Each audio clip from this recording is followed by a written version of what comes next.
Yep, Okay. in this game you can only walk backwards.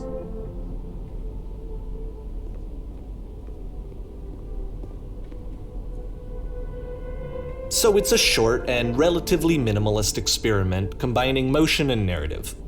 It is less advanced than the previous game, but actually it seems to be more focused, more complete. Code is trying to give it a unique voice rather than simply basing it on a pre-existing trope. How will she find the strength to confront it? It's a short little thought, it says what it wants to say, and then it ends. Didn't need anything more than that. Sure. Which to me is why it works, because it gets out quick. Okay, next one. Darkness. I can't go to the side. Okay.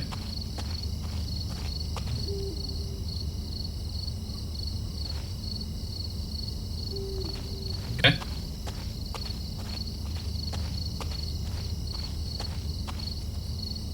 And that's it. Okay, the meaning of this game won't be clear just yet. Please be patient with me for a few more games, and I promise you'll see what makes it interesting. Yeah, let's go for it.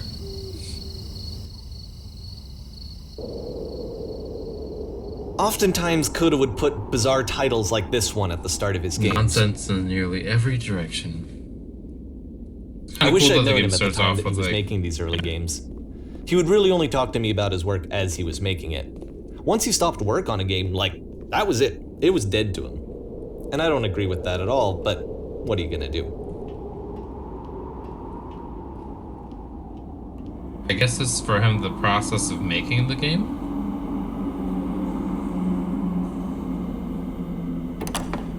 Once you've been slowed to an absolute crawl, the door at the top of the stairs opens. So why, if Coda's not showing these games to anyone, why bother opening the door at all? Well, to show you, I'm modifying the game here so that when you press enter, it'll bring you back up to full speed so you can enter the door for yourself. Okay. And enter. Oh, cool. That's neat.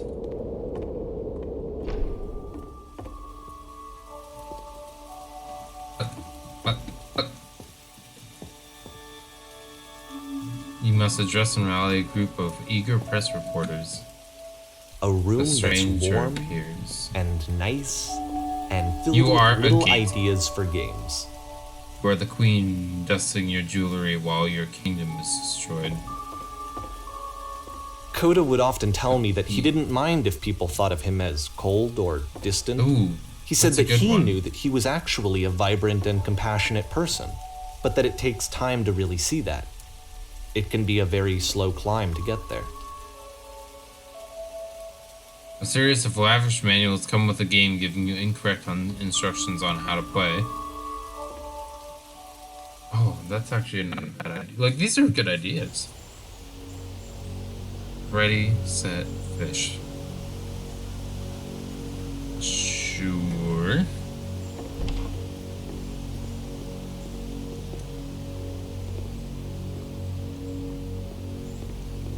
Not sure what fishing has to do with this, but why not? Hit! Well, this is new for Coda. It's an actual puzzle. Go ahead and see if you can solve it.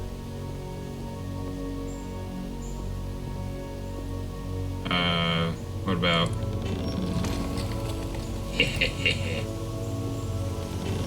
Don't forget that solution, because we're going to see this puzzle again soon. We're gonna see it a lot.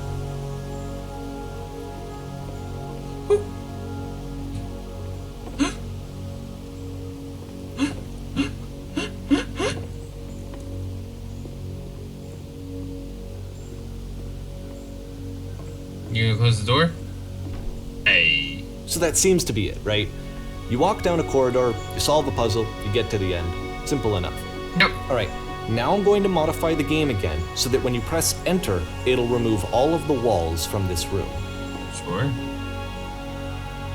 We got all these nice looking walls and then...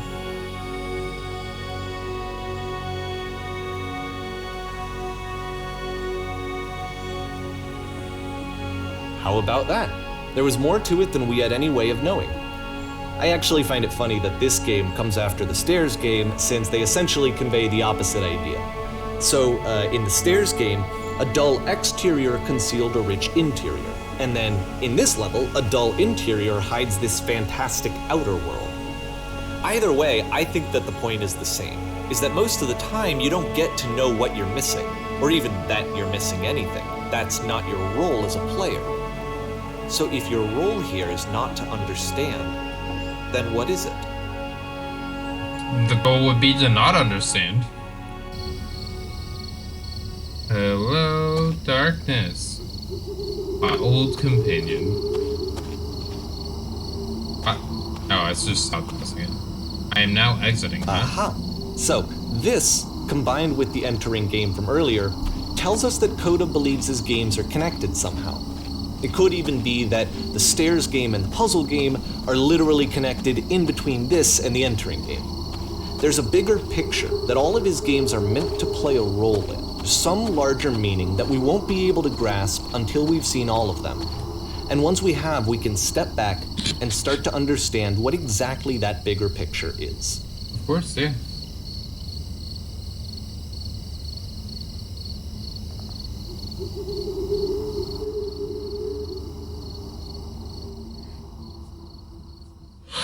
The Great and Lovely Descent.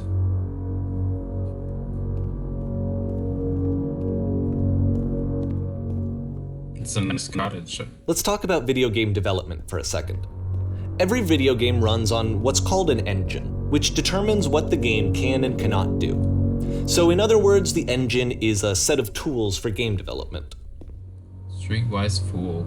That's a nice name. To make all of these games, Coda is using an engine called Source. Like all engines, Source has certain things that it does well, and it has certain things that it does poorly. One of the things that it does very well is boxy linear corridors.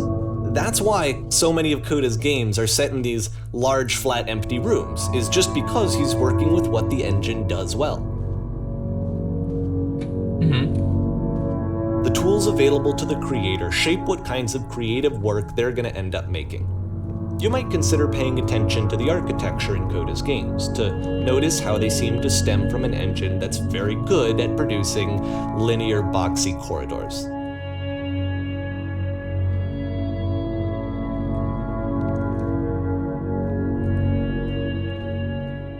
Oh, there's glass here. Okay. That's why I couldn't go through it.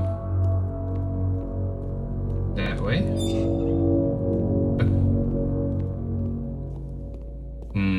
This is uncomfortable.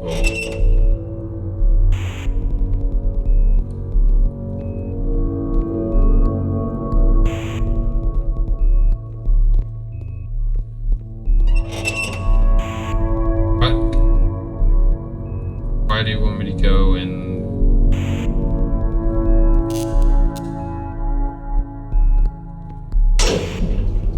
That startled me.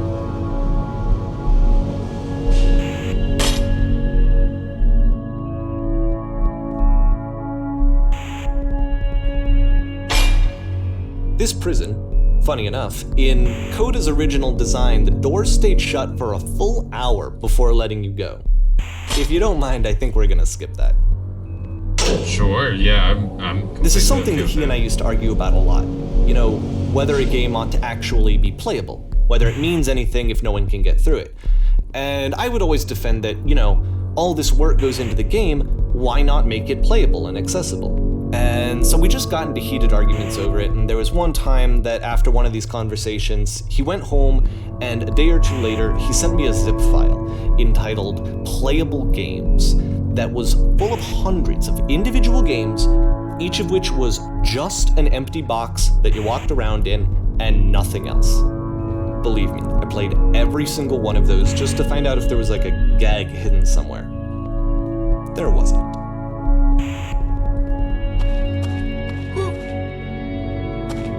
Hello, face. Hello. Okay, here we go. It's the puzzle again, Yeah. with the exact same solution as the last time. There's still no clear indication of what makes this puzzle so special that Coda is going to return to it over and over. But I promise I'll share with you my interpretation very shortly.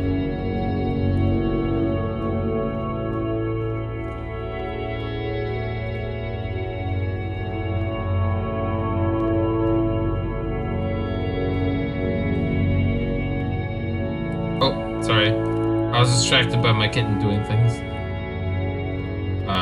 Hello, box people. Here, Coda begins using a kind of dialogue system that he fashioned out of the engine's chat capabilities. Use the 1, 2, 3 buttons on your keyboard to respond.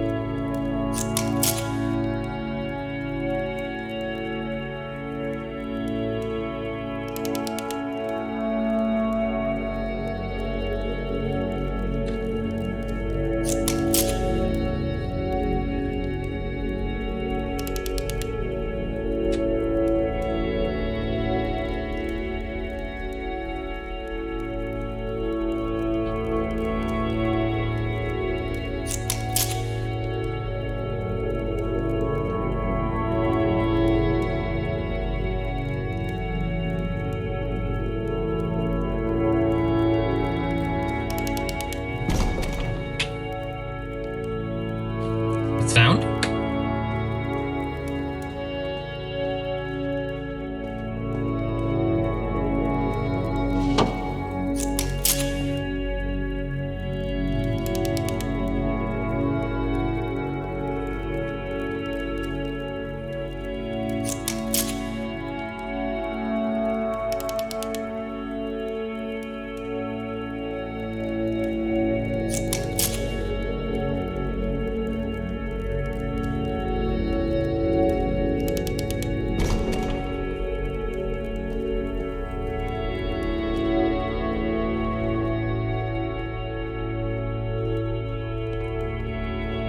And so we make one last descent down to the final floor of the level.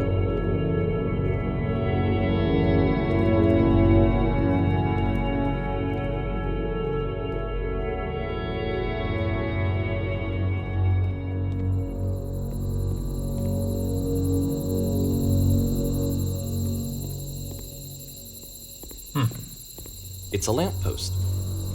Okay, I can't tell you quite why, but for some reason, Coda fixates on this lamppost. It's going to appear at the end of every single one of his games from here on out. I'll tell you what I think. I think that up to this point, he's been making really strange and abstract games with no clear purpose, and maybe you can only float around in that headspace for so long. Because now he wants something to hold on to. He wants a reference point. He wants the work to be leading to something. He wants a destination, which is what this lamppost is. It's a destination. We're going to see it in the work as well. His games are just going to become a lot more cohesive, a lot more fully developed, with more of a clear idea behind them. And as we go, that idea will get clearer and clearer and clearer. Yeah.